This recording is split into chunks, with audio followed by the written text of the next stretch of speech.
सदगुरुदेव भगवान की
शिवं त्रिनयनं आर्याय श्रीशङ्करं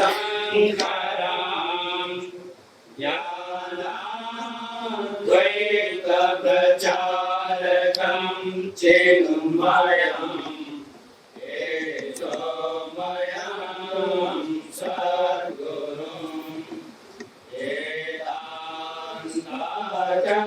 मूर्तिमेव मनीषं वन्दे सुबोधं गुरुम् भक्तानां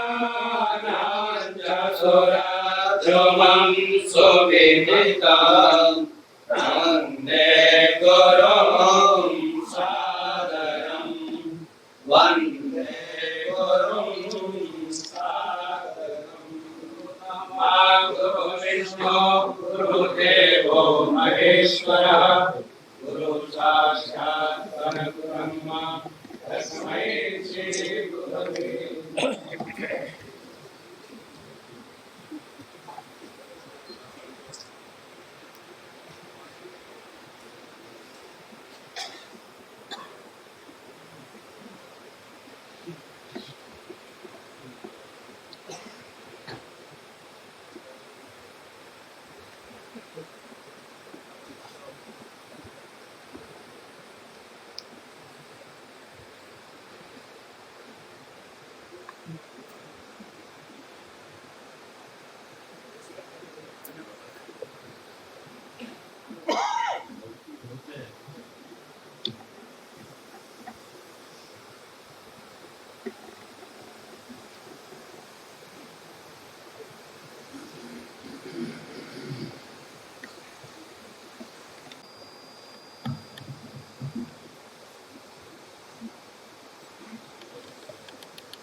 प्रतिष्ठिता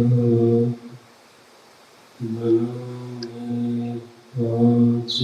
प्रतिष्ठितम् आविराग्ये मयि वेदस्य मानितः तं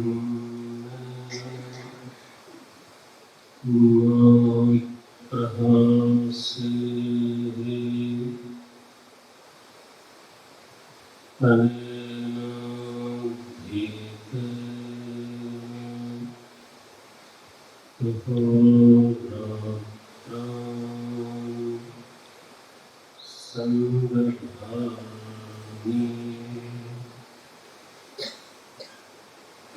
Satam Vadashyami Satyam Vadashyami Dhammam Bhavati Tadmata Samavati Avatma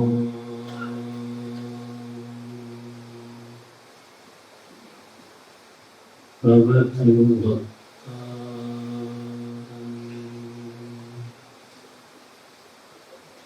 Avatma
Shri Krishna Chandra Bhagavan ki Srimad Bhagavatam ki Srimad Bhagavatam Bhagavan ki Shri Sukhdev Ji Maharaj ki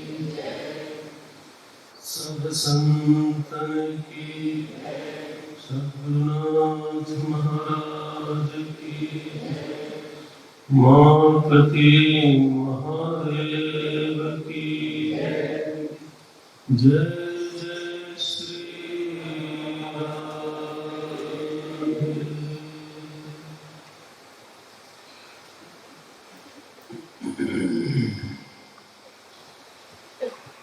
समष्टि प्रार्थना के संदर्भ में भगवान श्री कृष्ण का अवतार हुआ और समष्टि प्रार्थना के संदर्भ में ही भगवान राम का अवतार हुआ। अवतार के ढेर सारे प्रयोजन होते हैं। पूर्ण अवतार एक शब्द बोला जाता है समाज में। इसका अभिप्राय क्यों लिखना है कि मनुष्य जिन परिस्थितियों से गुजरता है वो सारी परिस्थितियां जिस अवतार में देखने में आता है उसको बोलते हैं अवतार। गर्भवास से लेकर के लीला संवरण भगवान का गर्भवास हुआ, वो भी पहले पिता के गर्भ में आया, इसके बाद माता के गर्भ में आया और वहां से लेकर के अंत में प्रभासक क्षेत्र में जहाँ उन्होंने लीला संवरण की, उनके जीवन में भी है, भी है, प्रेमी भी है, द्वेषी भी है, दुश्मन भी है, मित्र भी है, विवाह है, बालक है।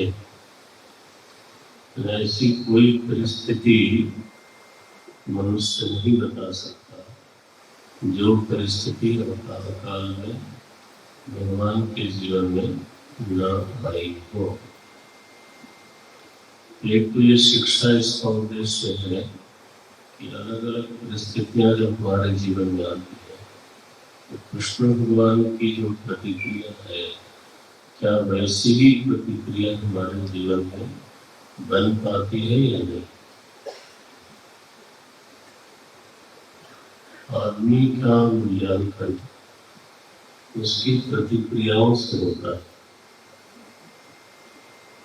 Man is judged by his responses in various situations. अलग अलग परिस्थिति में जो हमारी प्रतिक्रिया होती है वही उसी के जरिए हमारा मूल्यांकन होता है, वही मैं हूँ। कृष्ण भगवान के जीवन में ऐसे देखा जाए तो परिस्थिति कोई बहुत अनुकूल नहीं थी। जन्म लेते ही अपने माता पिता से वियोग हुआ, गोकुल गए, वहाँ भी उपद्रव हुआ, वहाँ से वृंदावन गए। वहाँ माधुर्य भी बहुत है, लेकिन उपद्रव भी उतना ही है। तो इतना उपद्रव किसी के जीवन में अगर होगा तो नहीं क्या बोलेगा। लेकिन भगवान का अद्भुत रूप है, कभी उदास नहीं होते। कहीं वर्णन नहीं है कि श्री कृष्ण भगवान उदास है।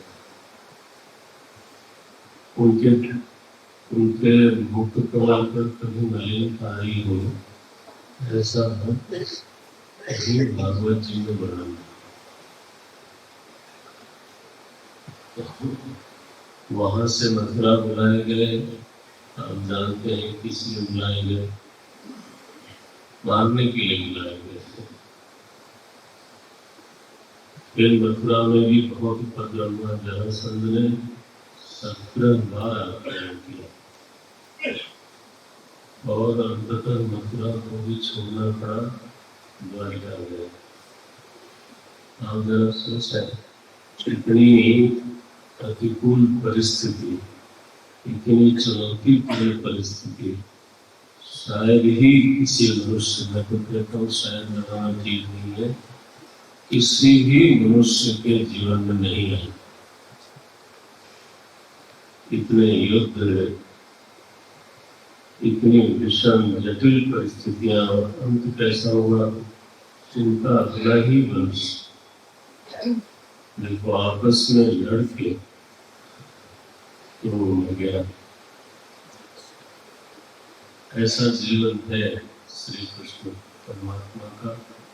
हम लोग ऐसा मानते हैं, वो ध्यान नहीं देते तो मानते हैं। तो भगवान थे, बहुत लीलाएं करी, वृंदावन ने बड़ा आनंद किया, विहार किया, तो सही है।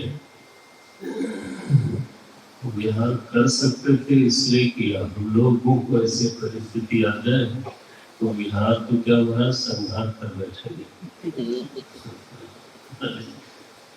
लोगों की जो स्थिति है, हमारी स्थिति इतनी नहीं है कि हम विहार कर सके। प्रभु राम के साथ भी यही घटना है। गर्भवास से लेकर के लीला संवरण तक की लीला है।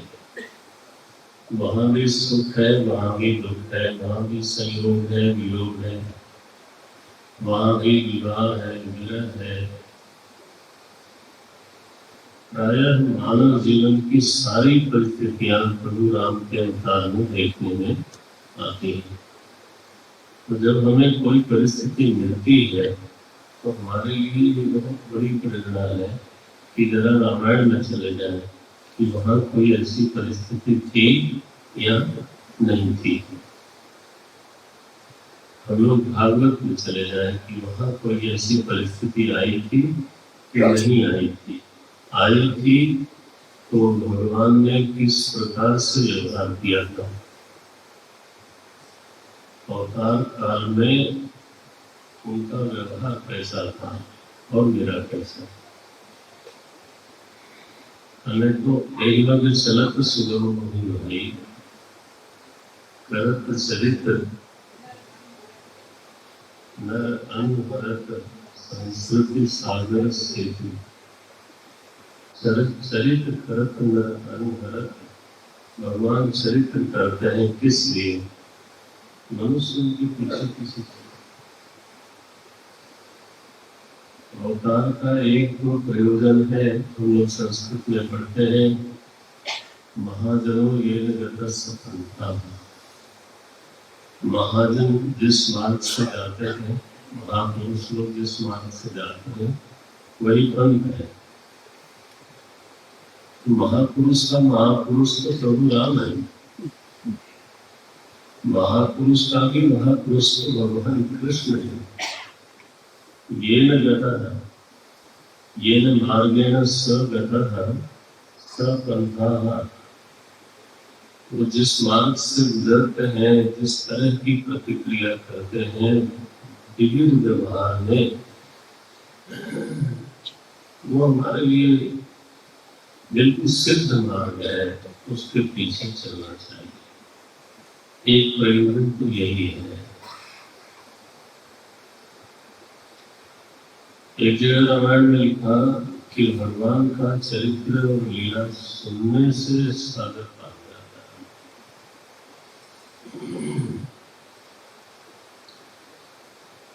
कहीं नंद अवतार का एक प्रयोजन ये है कि ऐसे मधुर दिव्य लीला का विस्तार करना, चरित्र का विस्तार करना, गुणों का विस्तार करना, जिसको चित्त में धारण करके व्यक्ति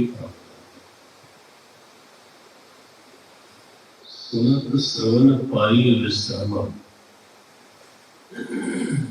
रामचरित मानस यही नाम, सुनने से विश्राम। मूल शब्द का संस्कृत में एक अर्थ है रस्सी। तो भगवान जो है ना सगुण होते हैं, रस्सी नीचे लटका होते हैं। उनको तो जाना है अपने काम में, तो रस्सी लटका दी तो उसको पकड़ करके हम लोग धीरे धीरे, तो ये अनंत काल तक के लिए उद्धार का मार्ग है। अवतार का गान करना, अवतार का स्मरण करना, अवतार का मनन करना, अवतार का कथन करना। ये केवल अवतार काल का ही मार्ग नहीं है। अवतार काल के बाद भविष्य में जो लोग भी आएंगे उनके लिए परम मंगलकारी चरित्र का विस्तार हुआ है। एक प्रयोजन ये है कि समष्टि प्रार्थना के संदर्भ में, समष्टि प्रार्थना की उपाधि से जब जगत उपहित हो जाता है, मैंने समष्टि प्रार्थना का संदर्भ हुए तो भगवान के चित्त में अनुग्रह का स्फुरण होता है। अनुग्रहोपाधिक चेतन को अवतार कहते हैं। अनुग्रह विग्रह धारण करते हैं। सर्वदृष्टि गोचरो भवति। भगवान शंकराचार्य ने गीता जी के प्रस्तावना भाष्य में ये बात लिखी कि सर्वदृष्टि गोचरः भवति कृष्णः किल बभूव। अवतार होता है सृष्टि में संतुलन उत्पन्न करने के लिए। तो चूंकि सृष्टि की प्रार्थना के कारण से उनका अवतार था, तो सृष्टि जब मैं कहता हूँ तो देवी, देवता, ब्रह्मा जी, मनुष्य, प्रकृति के जो मुख्य मुख्य कारण है, ग्रहण है, दिक्पाल जिसको दिक्पाल माने कि दिशाओं को पालने वाले, ये सभी जब विफल हो जाते हैं और संतुलन इनके वश का नहीं होता, तो जिसकी सृष्टि है वो स्वयं अपनी सृष्टि को संभालने के लिए अवतरित होता है। और जब प्रभु अवतरित होते हैं तो चूंकि समष्टि प्रार्थना के कारण उत्पन्न हुए, अवतरित हुए, इसलिए समष्टि प्रकृति उत्सव मनाती है। मनुष्य ने तो अपने उत्सव मनाया नहीं, हम लोगों ने तो क्या मना लिया। लेकिन भागवत में जिस दिन अवतार हुआ उस दिन मनुष्य ने उत्सव नहीं मनाया। मनुष्य तो सो रहा था, तो आधी रात को भगवान का अवतार हुआ तो वो तो सो रहा था। मनुष्य ने उत्सव मनाया जब वो गोकुल में गए। भगवान का जन्मोत्सव जो है वो गोकुलोत्सव। गोकुल में भगवान जब गए तो इसलिए हमारे राष्ट्रीय हरि जी गए थे यशोदा की लाला। लाला तो देखी, लेकिन देवकी जी को लाला हुए गाने के लिए वहां कोई जगह हुआ नहीं था।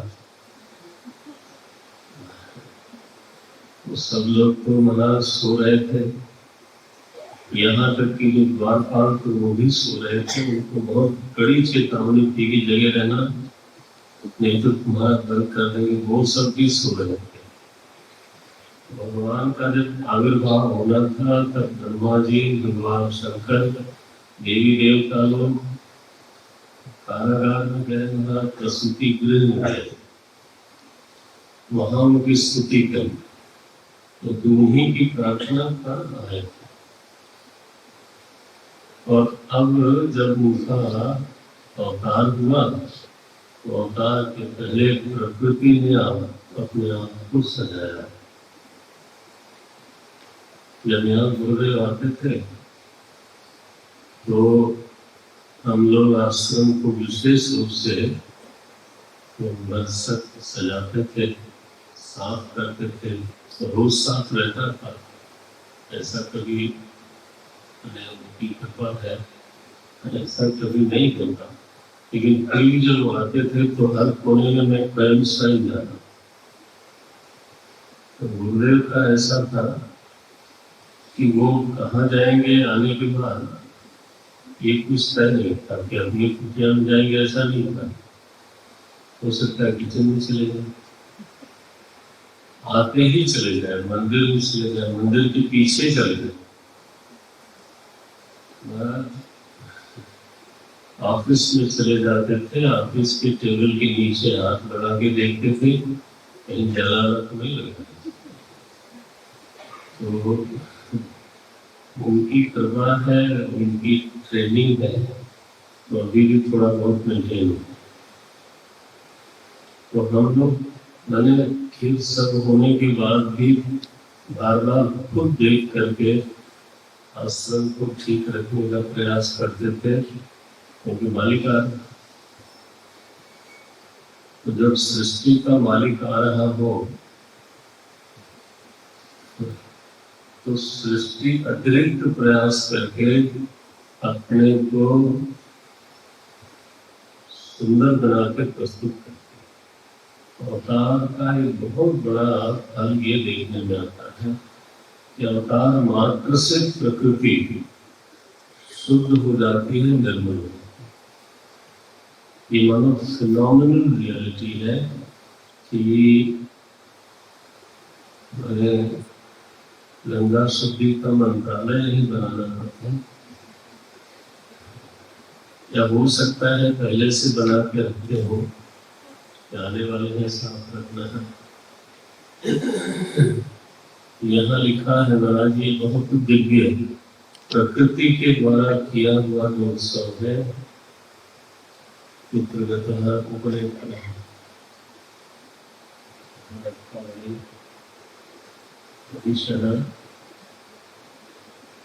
आप करवाना से चश्मा करना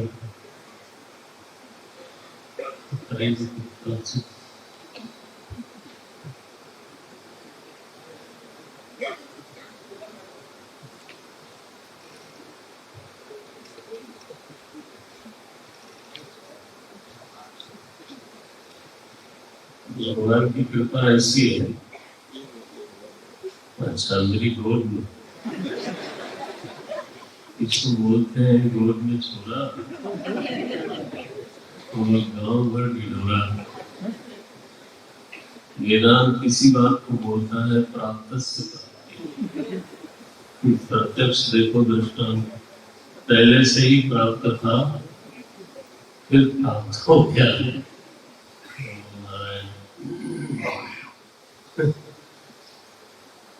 तो यह जो प्रकृति का उत्सव है अद्भुत है। मनुष्य तो कितना उत्सव करेगा बेचारा, उसकी सीमाएं हैं। ये मैं कहता हूँ सर्वभूतेतः कालः परमशोभनः।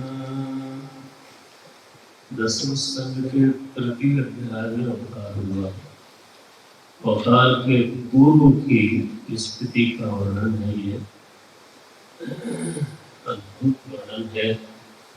कहते हैं अतः सर्वगुणोपेतः कालः परम शोभनः यर्हेवाद जन्मक्षम शांतर्क्षम। सबसे पहले तो काल ने अपने आप को पवित्र किया। पढ़ने से लगता है कि काल भी सगुण निर्गुण होता है। सर्वगुणों के तक काल होता है महाराज। काल में गुण होता है।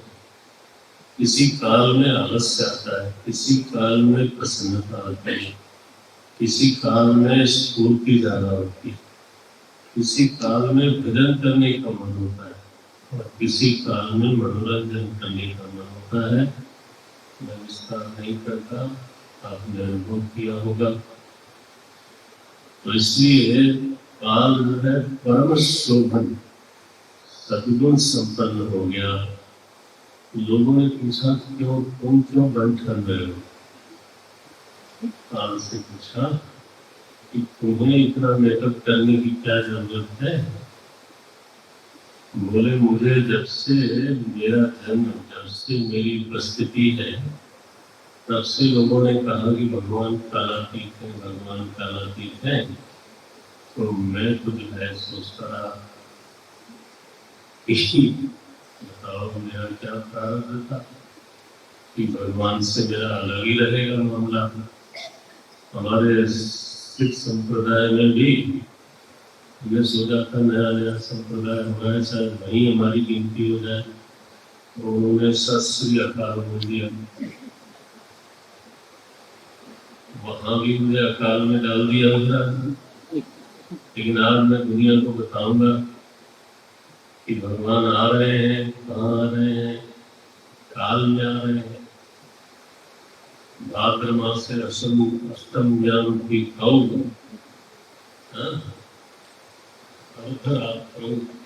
ऐसा बोला जाएगा, जन्माष्टमी मनाई जाएगी। तुम क्या समझते हो? तो काल ने आज सबको डांट दिया। बोले बात मत करो वेदांतियों, अकाल की बात मत करो। भगवान काल में आ रहे हैं, पक्का है। और हमेशा के लिए तिथि निश्चित हो जाएगी। भगवान कब आए?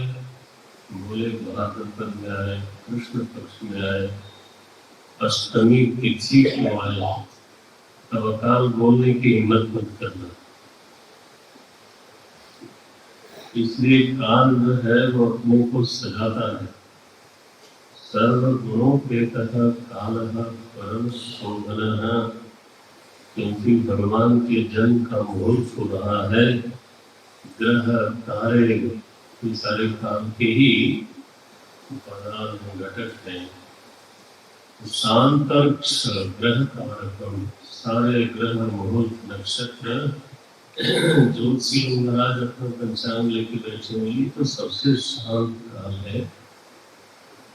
दिशः प्रसेदुः, दिशाएं प्रसन्न है। जिधर देखते हैं उधर लगता है दिशाएं मानो प्रसन्न हो गई।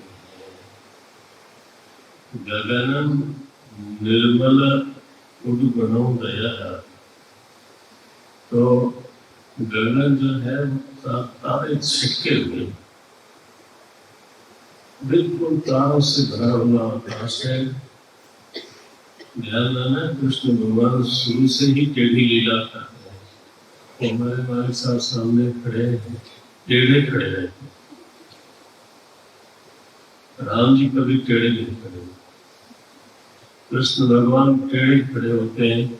तो अब देखिए यहाँ भाद्रपद की रात है, मैंने वर्षा की रात्रि है, और उसमें तारे छिटके हुए आकाश में, क्या बात है।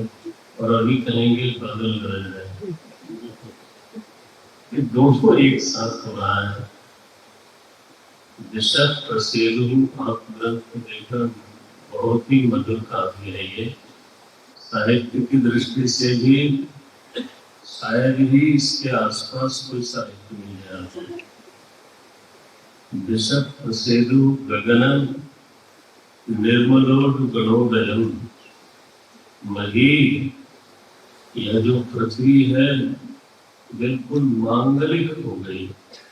मही मंगल भूष्ठ तुरग ग्राम प्रजा करा, जो पूर्व है, जो ग्राम है, जो प्रजाकर है, ब्रज जो चलते फिरते बस्ती होती है, और जो नगर है वो सब के सब प्रसन्न निर्मल स्वच्छ दिखाई देते हैं। नद्यः प्रसन्न सलिला, देखो मैंने कहा ना पर्यावरण पर,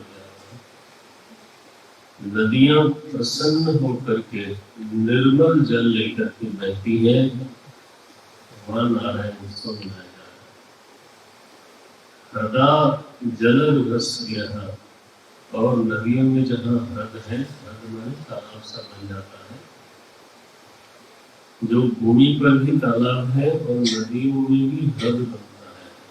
हृद का अभिप्राय है कि पानी बहुत कम धीरे धीरे बहता है तो बहता है, नहीं तो जैसे सरोवर में पानी टिका हो वैसे नदी में भी होगा।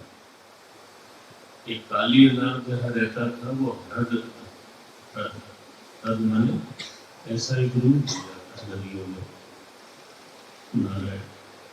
तो लिखते हैं हृदा जल रुहस्य, ये जो हृद है उसमें कमल खिले, क्योंकि बहते पानी में कमल नहीं खिलेगा, लेकिन जो हृद है वहां पर कमल खिले।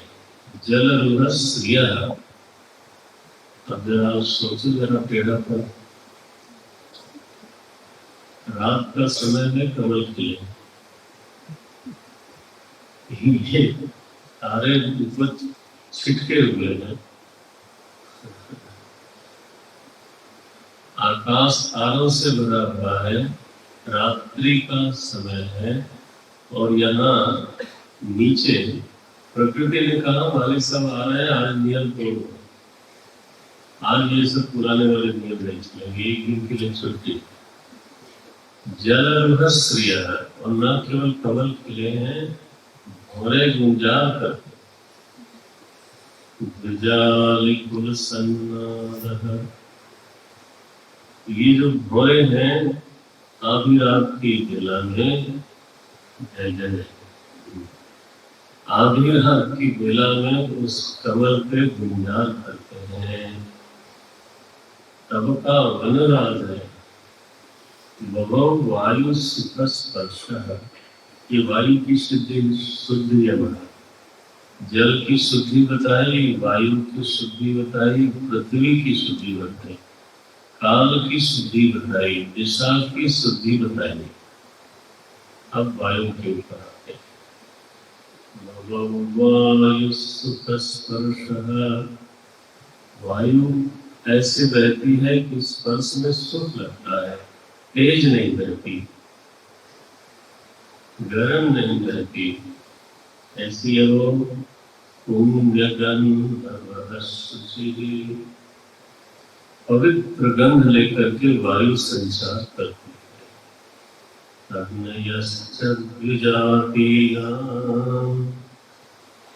और ब्राह्मणों की यज्ञशाला में जो अग्नि कंस के अत्याचार से बुझ गई थी, शांत हो गई थी, आज वो स्वयं भड़क उठी, भरा जल गई। शांता अग्नयश्च द्विजाग्रीणां शांता, शांत हो गई थी।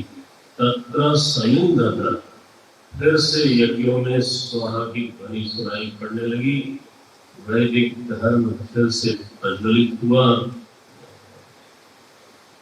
है रात्रि की वेला,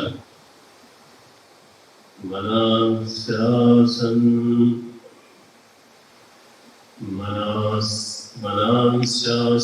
प्रसन्नानि साधूनां असुरद्रुहां, असुर जिनसे द्रोह कर बैठते हैं, ऐसे जो साधु हैं उनके मन प्रसन्न होते हैं। मैंने वो ध्यान कर रहे होंगे कि सो रहे होंगे मालूम नहीं, लेकिन रात्रि में उनका मन एकदम बढ़िया प्रसन्न हुआ है। ये मनस्तत्व की शुद्धि है। जायमाने जने तस्मिन् नेदुर्दुन्दुभयो दिवि, दिवी बने स्वर्गलोक में जो बंदूकियां हैं रोज तुम्हारा पीटने से बचती थी, आज स्वयं बज गई, नगाड़े बज रहे हैं, नीलू आत्मने किया है। जब किन्नर गंधर्वाः, किन्नर और गंधर्व कहते हैं कि किन्नर जो है कुरूप होता है और गंधर्व बहुत सुंदर होता है। जब भगवान का जन्म होना है तो दोनों एक साथ मिल गए। यहाँ लिखते हैं जदु किन्नर गंधर्वाः तुष्टुः सिद्धचारणाः, और सिद्ध और चारण आज एक साथ बैठना नहीं चाहते। एक है दरबारी चारण और एक है सिद्ध। ये सब जो वैविध्य है, विषमता है, वो भूल गए उस दिन और सब के सब मिल करके तो विद्याधर्य, ये विद्याधर्यश्च नन्नतु अप्सरोभिः समं तदा।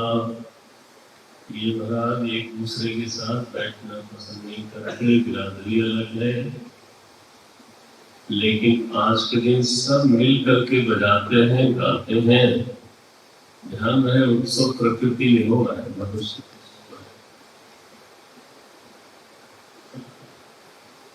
ये है भगवान कृष्ण के अवतार का समष्टि में उत्सव। मुनयो देवाः, देवता लोग पुष्प वृष्टि करते हैं। सुमनांसि मुदान्विताः मंदं मंदं,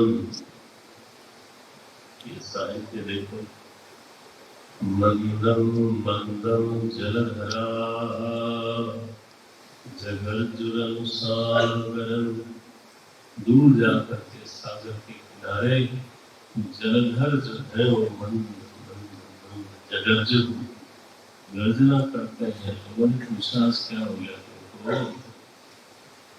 बोले महाराज जब भी हम गए ऋषियों के पास कि भगवान का दर्शन कराओ, तो उन्होंने कहा तुम काले हो, तुम्हारा दिल काला है, आखिर मेल तो काले ही होंगे। बोले तुम निष्काम कर्म करो, तुम जाकर हो जाओगे।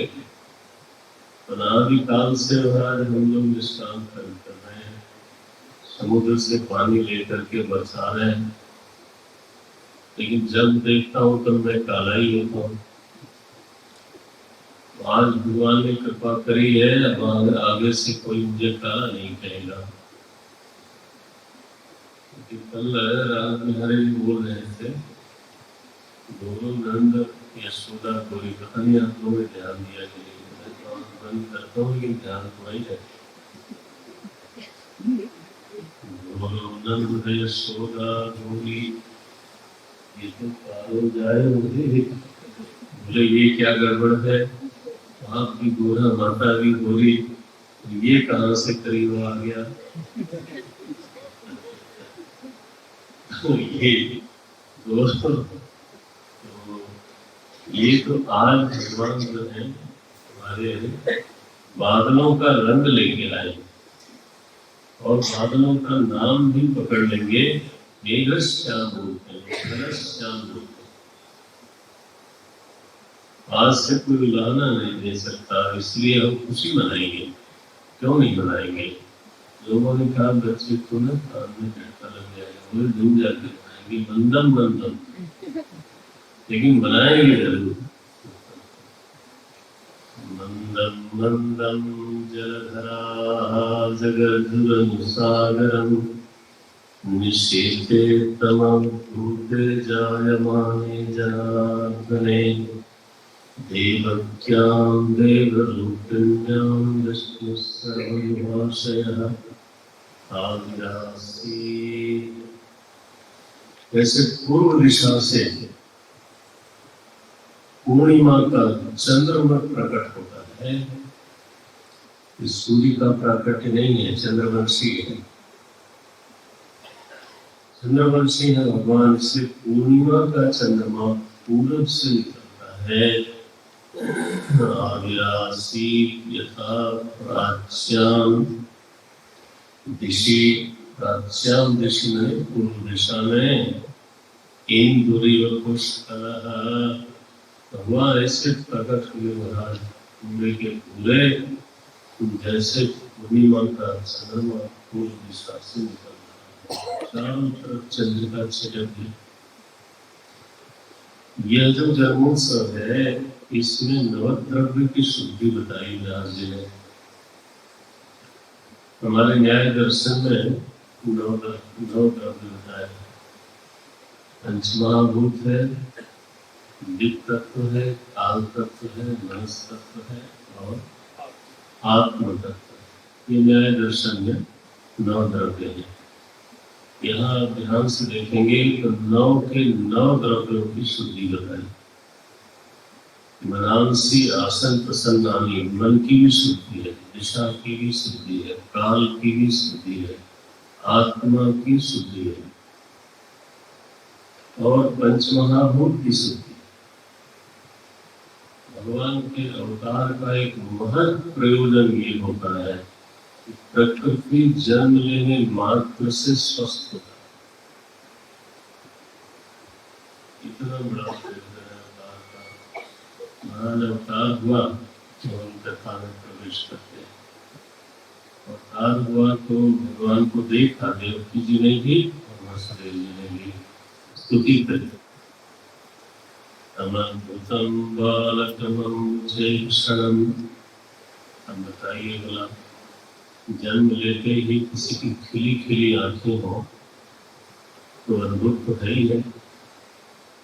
अम्बुज ईक्षण, जैसे कमल खिला हो ऐसे भगवान की आंखें खिली खिली, तो अद्भुतम तो है ही है। आप लोगों ने नवजात शिशु को कई लोगों ने देखा होगा, हाथ में खिंचाया जाता होगा, ऐसे सुना, बल्कि न रोए तो उसको मार भी देते हैं, पर शुरू से ही उसकी शुरू हो जाती है। भविष्य होते ही उसको लाना बहुत जरूरी है। फिर दुनिया में तुम बच्चों है क्यों? किसी के लिए अगर खुद नहीं रोया तो एक लगा दिया चक्कर, बोले जगत में आए और होते नहीं, आगे यही करना है, ऐसा काम करो कि फिर न होना पड़े। लेकिन ये तो महाराज अम्बुज ईक्षण, खिली खिली आंखें हैं, देख रहा है तो बताओ अद्भुतम बालकम तो नहीं है, चतुर्भुजम है। कोई हथियार लेके थोड़ा पैदा होता है बालक। शंख चक्र गदा युधम, श्रीवत्स लक्ष्मण, भगवान के वक्षस्थल पर लक्ष्मी जी विराजती है। एक सोने की स्वर्ण रेखा उनके हृदय पर रहती है, वो लक्ष्मी जी है। भगवान की शोभा है, वक्षस्थल की शोभा है, एक स्वर्ण रेखा बनकर के लक्ष्मी जी विराजती है। गलशो भी कौस्तुभम, बताइए कि कपड़ा पहनकर के बालक पैदा हुआ है आज तक? कपड़ा पहन के बालक पैदा हुआ, पीतांबरम। बताइए अगर अद्भुत न हो तो क्या कहे इसको? बोलते हैं पीतांबरम सांद्र प्रयोग सौभगम महावैदूर्य किरीट, गहने वहने सब पहन घूम करके श्रीमान जी पधारे। तो ब्रह्मा जी बोलते हैं, सुखदेव जी बोलते हैं अद्भुतम बालकम, दिया क्या करेंगे, तो बड़ा ही विचित्र बालक पैदा हुआ है। वसुदेव जी ने स्तुति करी, फिर माता देवकी ने स्तुति करी। भगवान ने उनको बताया कि आपकी तपस्या है, पहले आप लोग कृष्णी और सुतपाहा नाम से थे, तब किया था।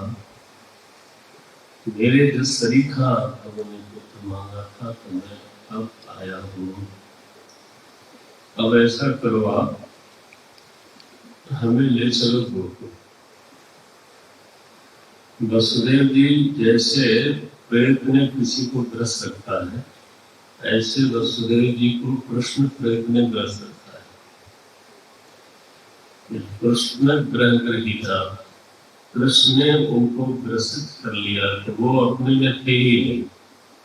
उनको कहा चलो चले, और इतने छोटे नवजात बालक को लेकर के महाराज निकले तो द्वारपाल सारे सो रहे थे गहरी नींद, और सारा कारागार बंद किया गया था, दीपाएं सब खुल गए अपने आप। वसुदेव जी को ये शंका भी नहीं हुई कि मैं जाऊंगा कैसे, क्योंकि वो तो अपने आप में थे ही नहीं। तो वो लेके निकलते चले गए, द्वार से बाहर हो गए और धीरे धीरे यमुना मैया के करीब पहुंचे। वहां बाढ़ आई हुई थी। वसुदेव जी को एक क्षण के लिए शंका नहीं हुई कि यमुना जी को कैसे मैं प्राप्त करूं, क्योंकि उनका अपनी सोच कुछ नहीं थी। वो उस समय आवेश में, और तो बरसात होने लगी तो हमारे शेष भगवान जो है रात खड़ों से ऐसा छाता किसी ने न लगाया हो, और अगर किसी की लगाने की सोच हो तो अपना हृदय संभाल रखे, अटैक हो जाएगा। पीछे से बताइए इतना विकराल सर्प, हजार छत्र वाला, पीछे पीछे साए साए करके चलता होगा। वसुदेव जी को पता ही नहीं मेरे पीछे सांप चल रहा। भगवान को छाया करके बरसात से बचाते हैं शेष जी, और हमारे वसुदेव जी धीरे धीरे नदी पार कर गए। यहाँ वो प्रकरण तो नहीं है कि यमुना जी बहुत बढ़ गई और भगवान ने पैर, सुना है भगवान ने पैर लटका दिया, तो ऐसा तो नहीं है। यमुना जी ऐसा क्यों करेंगी, वो भी तो आखिर उनकी पत्नी बनने वाली बात है। उस पार गए और यशोदा जी के महल खुले हुए, वहां जो ले जा करके वसुदेव जी सीधे बालक को रखते हैं। वहां एक कन्या का जन्म है, वहां से लेकर के उनको और उसी तरह से वापस आ गए, और फिर कारागार बंद हो गया। अब जब ये माता जी आई तो इन्होंने शोर किया, वही महाराज जो सारे द्वारपाल दौड़े, हो गया क्या हो गया, बोले बालक हो गया, 8वां हो गया। तो कंस महाराज बिना ठीक से कपड़ा पहने, बाल ठीक किए, कई बार रास्ते में गिर पड़ा, डर के मारे हड़बड़ी में दौड़ा आया, देखा है तो कन्या है।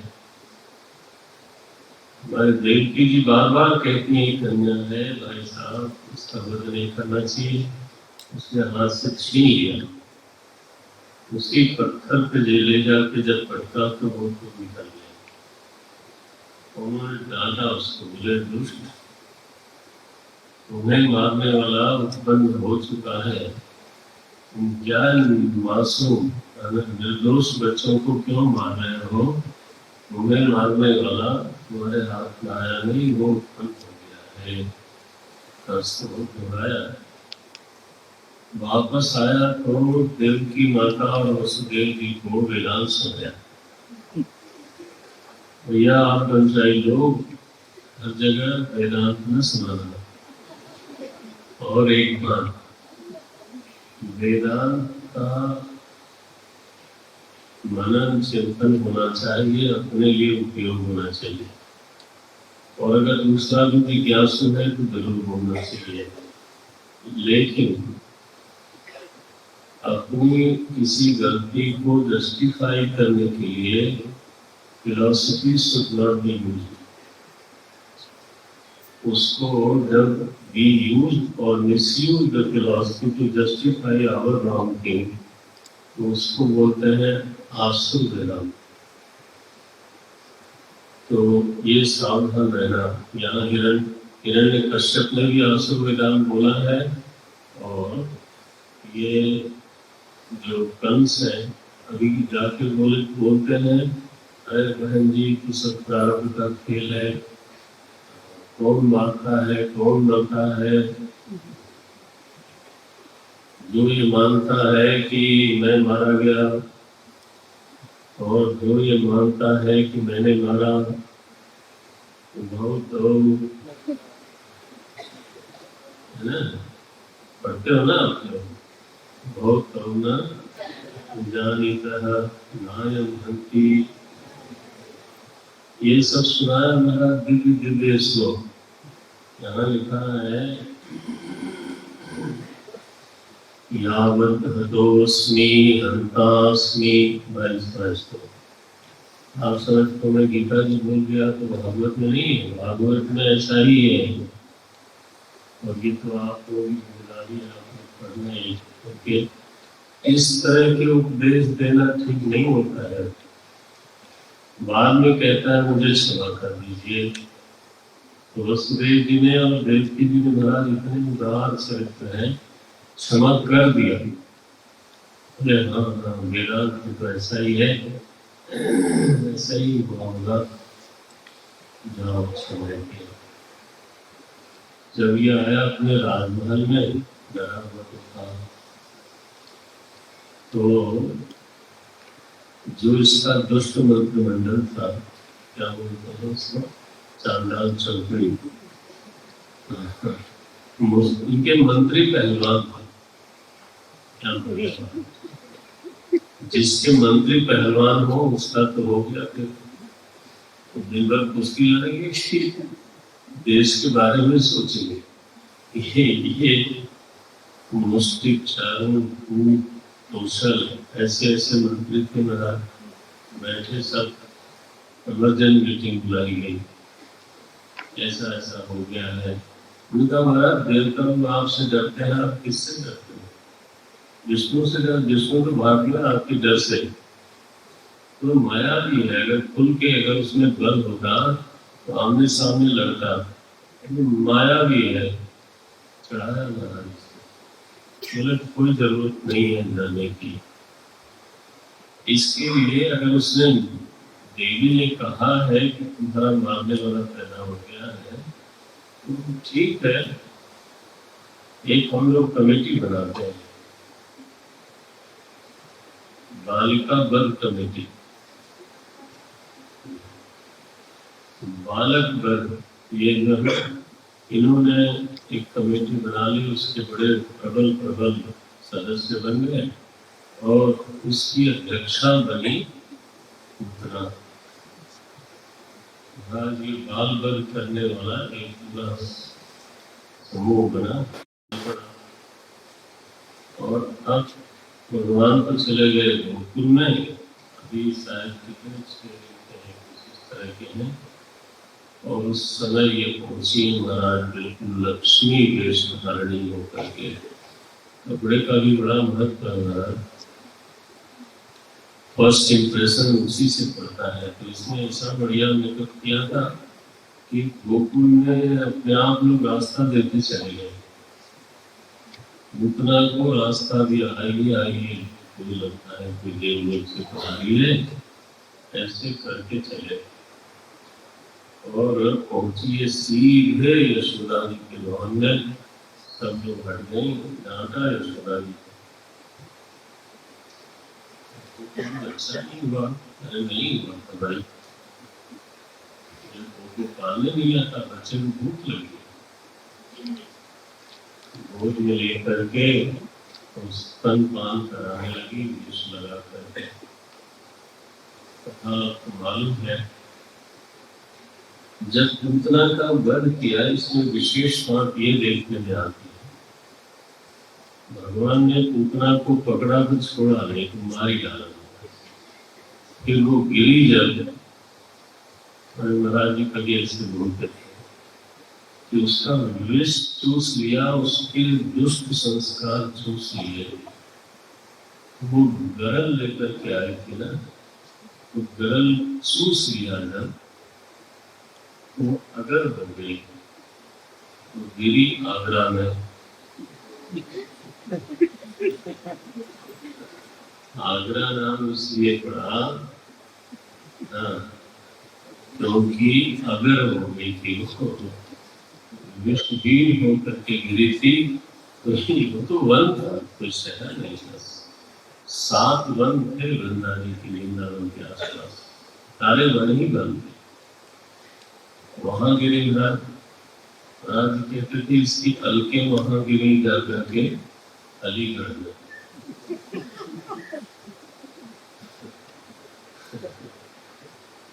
बिल्वल राक्षस को मारा तो बुलंद शहर हो गया। ऐसे आसपास जो शहर बसे हैं ना, ये ऐसे ही हुआ है। तो ठीक ही है, हुआ होगा, अच्छा है, तब समय शहर हो गया। कहते हैं उसको इकट्ठे तो जलाया नहीं जा सकता था, उसको काटा। जब अग्नि संस्कार हुआ पूर्णा का, तो प्रायः शव से दुर्गंध आती है। भगवान की कृपा मेरे को स्पर्श करने से इतनी शुद्ध हो गई है कि सुगंध आती और मिलो मिलो वो सुगंध है। इधर नंद बाबा जो है थे नहीं, जब इतना आए तो थे नहीं, गए थे कर देने के लिए कंस के पास, तो कर दे दिया। और हर बार तो वसुदेव जी क्या ठहरते थे, इस बार वो किसी धर्मशाला में ठहरे, वहां आए वसुदेव जी मिलने का तरीका देखो। मिलने का तरीका ये है कि वसुदेव जी पूछते हैं, कहते हैं बड़े सौभाग्य की बात है, इतनी आयु में आपको संतान की प्राप्ति हुई, मेरा लड़का कैसा है? मेरा लड़का मैंने तो रोहिणी का पुत्र, वो तो वसुदेव जी की पत्नी थी, तो वो ठीक है। नंद बाबा अपने सुख का बखान नहीं करते, वो उनके दुख में दुखी है, वो अपना सुख नहीं करते। बोले वसुदेव जी ऐसा कुछ है, देखिए दैव का विधान कि आपके इतने बच्चों को इस दृष्टि ने मार दिया। मित्रता में सुख में सुखी है, वो इनके दुख में। ये गलत हो जाता है कि किसी के सुख के समय अपना दुख बताने लग जाए और किसी के दुख के समय अपना सुख बताने लग जाए, ये व्यवहार गलत होता है। बातचीत हुई कि वसुदेव ने कहा कंस कर दे दिया, जहां दे दिया, बोले अब तुम लौट जाओ, मुझे ऐसा लगता है कि गोकुल में उत्पात हो रहा है। नंद बाबा को वसुदेव जी के बात में इतना विश्वास है। अरे कंस ने जब वसुदेव जी की बात को सच माना तो नंद बाबा तो मानेंगे ही। बोलते हैं शौरी नशा वास्ते, ये जो वसुदेव जी हैं इनके मुंह से कभी झूठ नहीं निकलता। यही तो कृष्ण के पिता का लक्षण है। जो लौकिक सत्य को नहीं संभाल सकता, उसके हाथ में पारमार्थिक सत्य कहां से आएगा? बात बात में झूठ बोलता है, सोचता है मैं तो बिल्कुल पारमार्थिक सत्य को गोद में लेके घूमूंगा, कभी नहीं हो सकता। वसुदेव जी के मुंह से निकला कंस, नंद बाबा तुरंत चल पड़े। अब वहां तो कुछ कर नहीं सकते थे, तो मथुरा में है।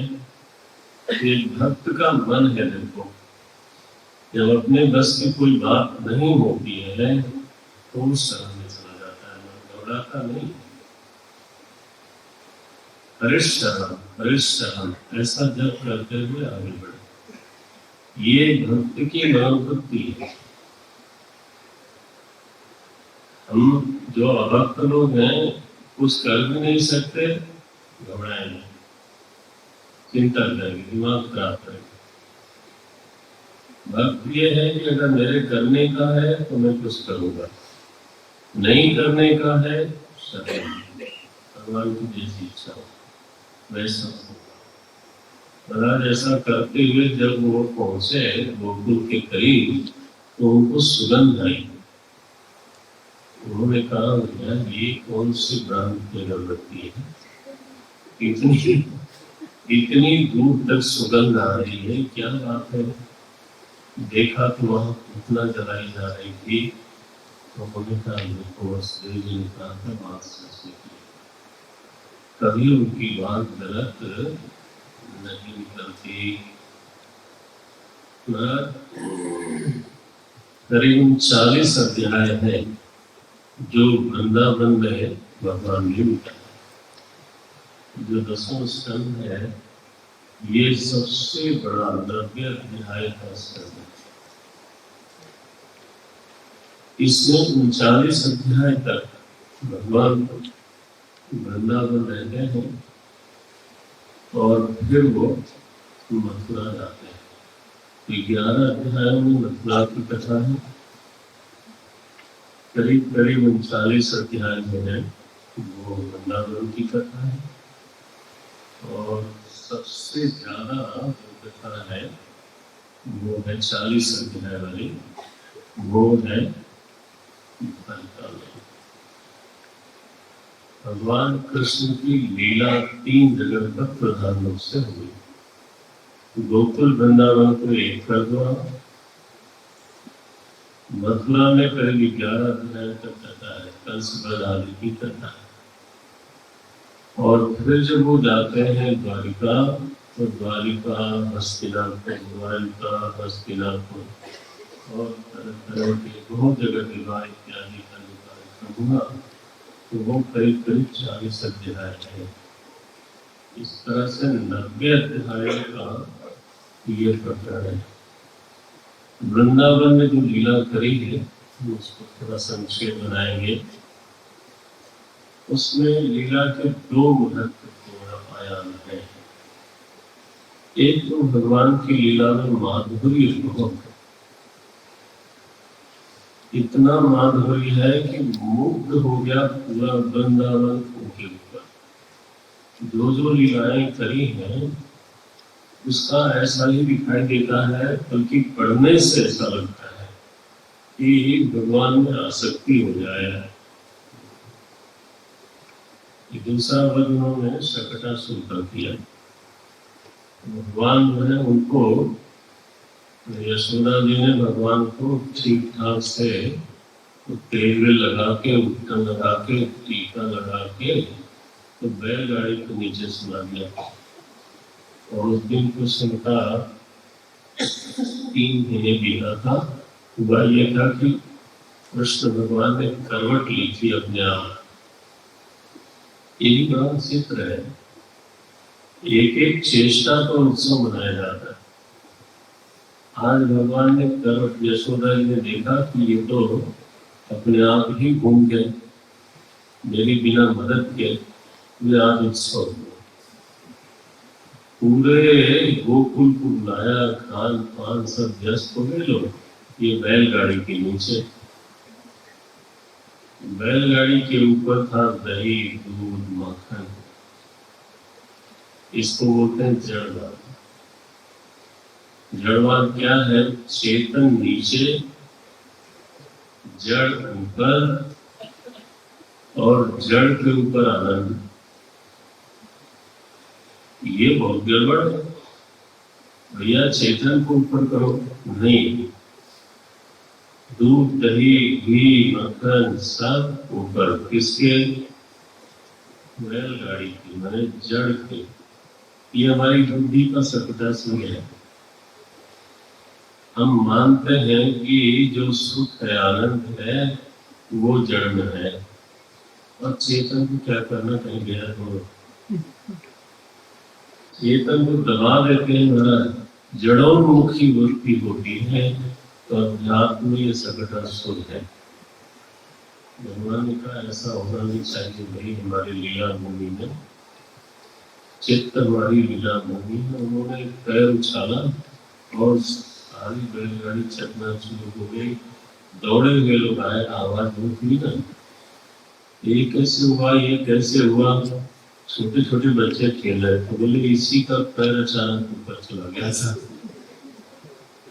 तो बोले बच्चे देखो कैसा झूठ बोल रहे हैं। भगवान बड़े चालाक है, मैंने प्राय बच्चों से ही इधर उधर करवा देते थे, खुद हमेशा निर्दोष सिद्ध होते। सदा है, तेरा नाम रुद्री मेरा है। अच्छा बोला, ये सकटासुर जो है ना, हिरण्याक्ष का बेटा था, उत्कल नाम था, उत्कच नाम था इसका। लोमस ऋषि के साथ से अशरीरी हो गया था, भगवान ने इसका उद्धार किया। एक दिन यशोदा जी भगवान को लेकर के खिला रही थी, अचानक भगवान इतने भारी हो गए कि उसे संभले नहीं। इतना भारी हो गया कि उनको रख देना पड़ा वहीं। जैसे ही रखा, वृंदा गोकुल में भयंकर आंधी आई। ये है प्रणाम। भगवान को उठा ले गया। भगवान ने कहा चलो आज मेरा झूलने का मन भी कर रहा था, तो अच्छा हुआ तुम आ गए। उसको और ऊपर ले गए और धीरे से गला पकड़ा उसका। उसने कहा छोड़ो, बोले पकड़ता कहूँ, लेकिन नेहा विक्रम नासो, फिर मैं छोड़ता नहीं, मैं चुप। अब तो मामा जी आप भी बनो। अब ये सब कंस मामा के दोस्त थे, तो मामा ही लगे थे इनके। भगवान डूब गिरा। भगवान जब उसकी छाती पर गिरे, जमीन पर नहीं आते, गद्देदार उसी यशोदा जी लौड़ी सारे गोपीवासी दौड़े, से स्नान कराया गया, भगवान बचा लिया, गौ माता ने बचा लिया। यह गाय की मुख नहीं बात। तो दैत्यो नामना थोड़ा होता है, कंस भृत्य। फिर अब बारी आई वसुदेव जी को चिंता हुई कि मेरे बालक का समय से नामकरण तो होना चाहिए। वसुदेव जी के पुरोहित थे, गुरु थे गर्गाचार्य, उनके पास थे। बोले गुरुदेव आप तो जानते हैं गोकुल में जो बेटे हैं वो दोनों मेरे हैं, एक नहीं, दोनों मेरे ही हैं, आपको तो मालूम है। बोले हाँ मालूम है। बोले आपको नामकरण संस्कार कराना चाहिए। बोले लेकिन मैं जाऊंगा तो शंका हो जाएगी कल इसको, तो बोले आप कैसे भी करो। तो गर्गाचार्य जी घूमते घामते कहीं से कहीं एक रिश्तेदारी से दूसरे रिश्तेदारी में आते आते फिर आए और वहां मैंने से कहा देखो तुम उत्सव मनाते हो, अगर तुमने उत्सव मनाया और मैं हूँ वसुदेव का पुरोहित तो कंस को हो जाएगी शंका। बोले महाराज बिल्कुल नहीं, गौशाला में जाएंगे और वहां चुपके से आप नामकरण करेंगे, एक आदमी को पता नहीं चले। यही चाहते थे गर्गाचार्य। तो यहाँ नामकरण संस्कार हुआ है हमारा अलग से, तो रहस्य किसी ने नहीं देखा, रहस्य प्रदेश में नामकरण हुआ। क्या नाम रखा उन्होंने?